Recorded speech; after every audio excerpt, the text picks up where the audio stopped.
Superstar থেকে আমরা দেখলাম এবার মেগা স্টার চলে আসছে। এটা হয়তো এটা কে নাম দিয়েছে? এই বিষয়টা এই নামটা কে দিয়েছে?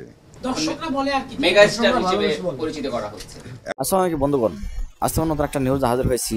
সেটা হচ্ছে অভিনেতা মোহাম্মদ হাসান, তিনি কিন্তু জানেন আসলে শাকিব খানের বিরুদ্ধে কিন্তু প্রশ্ন উঠিয়েছে। আসলে শাকিব খানকে সুপারস্টার বানাইছে কে? আসলে তার নামে আগে সুপারস্টার কে বসে আছে সেটা তিনি প্রশ্ন করেছে। আসলে তো বন্ধুগণ, আমরা সেই ভিডিওটাকে দেখে আসি। আসলে শাকিব খানকে আসলে সুপারস্টার কে বানিয়েছে? তো বন্ধুগণ, আমরা সেই ভিডিওটাকে দেখে আসি।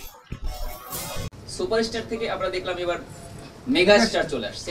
এটা হয়তো এটা কে নাম দিয়েছে? এই বিষয়টা এই নামটা কে দিয়েছে? দর্শকরা বলে আর কি মেগা স্টার হিসেবে পরিচিত করা হচ্ছে।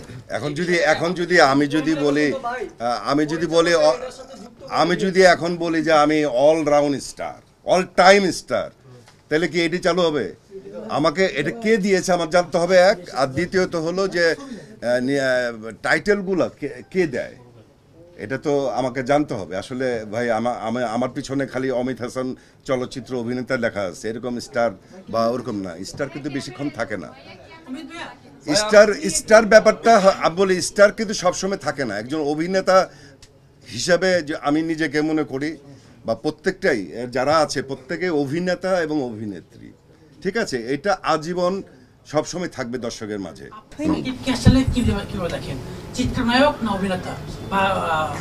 ও একজন অভিনেতা, অভিনেতা, হ্যাঁ, সময়ের শিল্পী আমি মনে করি।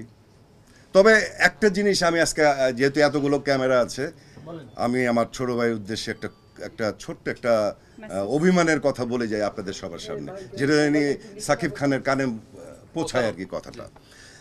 আমি দেখলাম যে এরকম হলে গিয়ে সাকিব সহ নাটক মিডিয়ার অনেকেই সহ ছবি দেখেছে। এটা সম্ভবত যেহেতু পরিচালক নাটক মিডিয়ার সঙ্গে জড়িত, তারপর চঞ্চল ভাই আছে, সে নাটক মিডিয়ার সাথে জড়িত, তাদের মাধ্যমেই হয়তোবা একটা এরকম শো হয়েছে, যেখানে প্রিমিয়ার শোটা হয়েছে।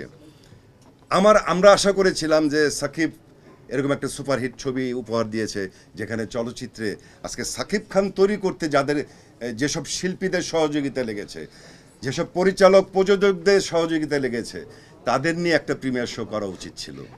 হয়তো ভবিষ্যতে করবে কিনা জানি না, তবে করা উচিত ছিল।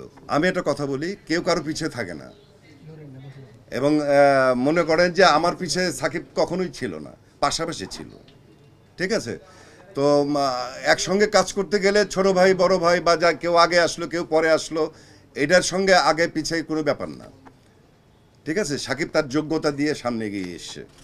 তো এই দুযোগে এসে একজন সুপারস্টার কেন তৈরি হচ্ছে না, আমরা কেন দেখতে পাচ্ছি না?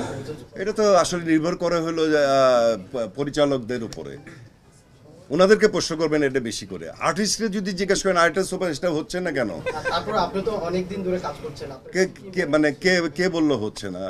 অনেকে অভিনয় করছে না, সুপারস্টার কে বললো হচ্ছে না? এক ছবি দিয়ে তো আর সবকিছু হয় না। তবে এই ছবিটা আলোচনায় এসছে, এবং মোটামুটি দর্শকদের মধ্যে একটা ছবি দেখার আগ্রহটা হলে যে আমার কাছে মনে হয়েছে, কারণ আমি নিজেও এই ছবিটা হলে গিয়ে দেখেছি, এবং আশা করি যে বাংলা চলচ্চিত্র আরও সামনের দিকে এগিয়ে যাবে। শুধু একটি ছবি দিয়ে না, এরকম আরও অনেক ছবি লাগবে, কারণ যে ছবির ইন্ডাস্ট্রিটা যেরকম পিছিয়ে আছে, এটা সামনে এগিয়ে নিতে আরও এরকম লাগবে। এবং আরেকটা জিনিস হলো যে আমি বলবো, সাকিবকে নিয়ে যারা ছবি বানায় বা সাকিব খান যেসব ছবিতে অভিনয় করে, শুধু ঈদগুলোর মধ্যে সীমাবদ্ধ না থেকে সারা বছরে যদি এরকম একটা করে হিট ছবি দিতে পারে, তাহলে বাংলা চলচ্চিত্র আরো সামনের দিকে এগিয়ে যাবে আশা করি। ভাই, পৃথিবীতে শেষ বলে কিছু নাই। যখন নাকি জাফর ইকবাল সাহেব মারা গেছে, তখন মনে হয়েছে যে রোমান্টিক হিরো আর আসবে না।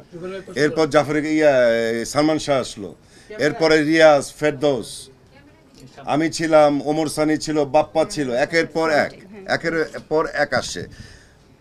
আমার কাছে মনে হয়, জানি না অন্য আপনারা কি বলবেন, সেটা আপনাদের ব্যাপার, বাট পৃথিবীতে কোনো কিছু কারোর জন্য থেমে থাকে না। একমাত্র ওয়ালটন এসি দিচ্ছে 1 বছরের রিপ্লেসমেন্ট গ্যারান্টি এবং কম্প্রেসারের 10 বছরের গ্যারান্টি, ঠিক আছে? আজকে অমিত হাসান না থাকলে আরও এরকম অমিত হাসান এরকম শিল্পী আরও অনেক জন্ম হবে, ঠিক আছে? অতএব কারোর জন্য কিছু থেমে থাকে না। আজকে আপনারা যারা সাংবাদিক আছেন, আপনারা যদি না থাকেন তো এরকম ভিড় কি আর সাংবাদিক আসবে না? অবশ্যই আসবে। অতএব পৃথিবীতে শেষ বলে কিছু নেই, স্থানটা পূরণ হবেই। তবে হ্যাঁ, একজন জাফর ইকবাল, একজন সালমান শাহ বা জসিম সাহেব বা একজন মান্নাত হয়তো হবে।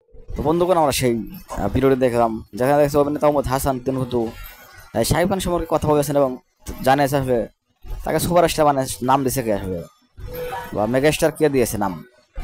আমার মনে হয় আসলে শাকিব খানকে যারা ভালোবাসে তারা কিন্তু নাম দিয়েছে সুপারস্টার বা মেগাস্টার। আপনার কাছে কি মনে হয় অবশ্যই কমেন্ট করে জানাবে। আর দর্শকরা কিন্তু তাকে নাম দিয়েছে আসলে সুপারস্টার। আজকে নিশ্চয়ই দেখাবো কোনো নিউজে।